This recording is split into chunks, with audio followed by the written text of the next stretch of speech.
Many people in the West don't know Poles were victims of the Germans, and in fact, some people even think Polish nation collaborated. So let's put that to rest. Magnus Breckton, in his book Political and Transitional Justice in Germany, Poland and the Soviet Union from 1930s to 1950s, states that Polish collaboration was 0.1%, which means cooperation is not even worth mentioning. Almost everyone knows about the final solution of the Jews, which began almost 2 years into the war. But there was also a final solution meant for the Poles.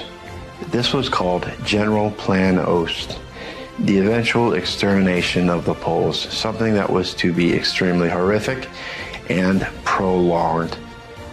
Some other aspects of the war many Westerners don't know is that Poles were the first victims of the war, and that Poland was invaded virtually simultaneously as the Soviets and Germans collaborated. The Germans invaded on September 1st and the Soviets on September 17th in their agreement to take over Poland, the Molotov-Ribbentrop Pact.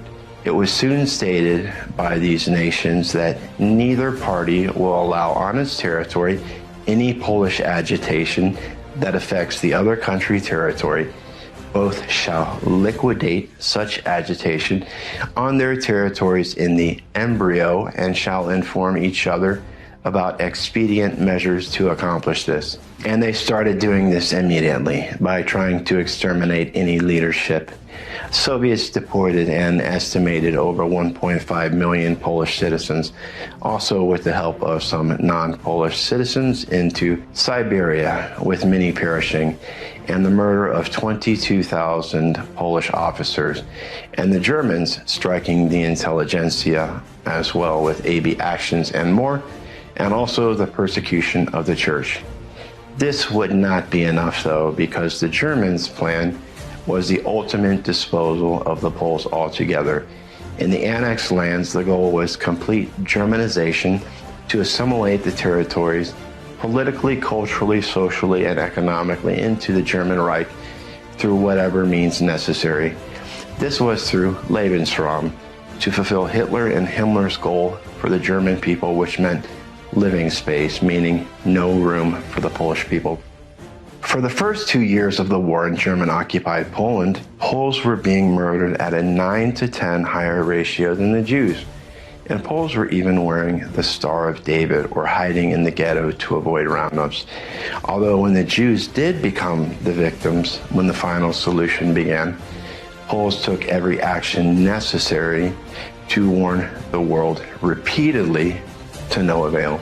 The Polish government in exile, Jan Karski and Witold Pilecki, are just a few that tried to get the word out to the West. But no one cared or did anything, including many Jews.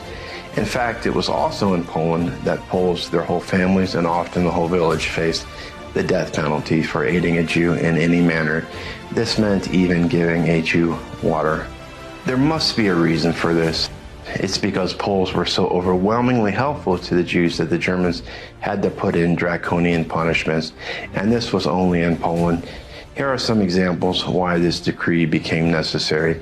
On July 3rd, 1941, Gazeta Częstochowa, an official German newspaper published in Polish, complained, "The cases multiply when Polish peasants, impelled by dangerous sympathy for the Jewish rabble, smuggle products into the ghetto and sell them at an even cheaper prices than to their own Polish brethren. Such persons are warned of severe measures against them." In October 1941, the German county supervisor in Krasnik remarked with angry incredulity, "According to my observations, the enforcement of this decree forbidding Jews to leave the Jewish quarter is absolutely necessary because in my entire 2 years of duty in the East, I have never experienced a situation where the Jews wander in such a free manner from one locality to another, as I have observed here." In January 1942, the Germans again voiced their anger about the fact that there was no negative reaction on the part of the Poles towards Jewish beggars. Poland even had their own group dedicated to saving Jews, Jagoda. which was capable of saving the lives of up to 40 to 50,000 lives in total. It is estimated that Poles aided 3 million Jews in some fashion, even though they faced these risks. So we must recall that Hitler outlined his plans for the Poles in his Ober-Salzburg speech in August 1939. Accordingly, I had placed my death head formation in readiness with orders to send to death mercilessly and without compassion men, women, children of Polish derivation and language. He added, only thus shall we gain the living space we need. Who, after all, speaks today of the annihilation of the Armenians?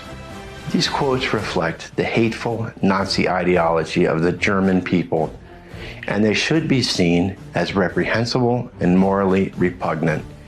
We should also remember that many Germans who followed this regime were never punished and believed this philosophy to their core.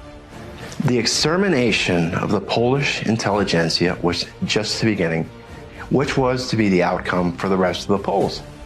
This would have been completed if the Germans had their workforce and the resources. Author Isabel Heinemann points out that physical extermination was an unambiguous implication of this plan. She comments, although none of the plans made it explicit, it is evident that for racial experts, mass death posed a necessary condition for the entire Germanization process.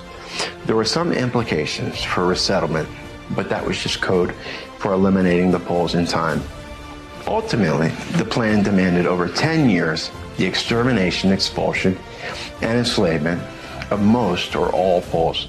What was meant by expulsion and enslavement meant being brutally worked to death. Techniques of genocide were neither so quick nor perhaps so simple as outright mass extermination, yet they were far crueler and equally effective. Stay Heinemann. Indeed, General Plan Ost was a prolonged genocide. The Polish outnumbered the Jews, and do not think for a moment the Germans would not have committed mass murder of the Polish if they could not. Hans Frank, the general governor of German-occupied Poland, stated, "The Polish nation is not worthy of life and should be destroyed." And Himmler echoed Hitler when he said, "All Poles will disappear from the world." It is essential the great German people should consider it as its major task to destroy all Poles. That was essentially what the Germans had planned for the Polish, that they were to disappear from the world, and their major task was to destroy them. Please remember to like, follow, and share, and join my Patreon. Thank you.